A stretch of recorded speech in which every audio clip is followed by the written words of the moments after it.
আপনারা যারা বাগান করেন যে আমরা আগামী 11ই মে রবিবার দিন ইস্ট লন্ডনের মেজব্রুক পার্কে এক বিশাল চারা মেলা আয়োজন করেছি এবং এই চারা মেলাতে আমরা প্রথমবারের মতো যারা চারা শখ করে চারা করে বা যারা কমার্শিয়ালি চারা বিক্রি করে তাদের সবাইকে ইনভাইট করেছি।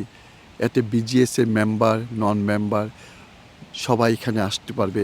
তারা এখানে স্টল করবে, এখানে চারা ডিস্ট্রিবিউশন করবে, চারা বিক্রি করবে। যখন আমরা বেশি চারা স্টল আসবে, বেশি চা আসবে, বিভিন্ন ধরনের চা আসবে, তখন আমরা সেই চাটা আমাদের প্ল্যাটফর্মের মাধ্যমে বিভিন্ন বাগানেরদের কাছে পৌঁছে যেতে পারবে। আপনারা ভুলবেন না যে 11ই মে রবিবার দিন মেজব্রুক পার্ক, পোস্টকোড হচ্ছে RM8 9JR।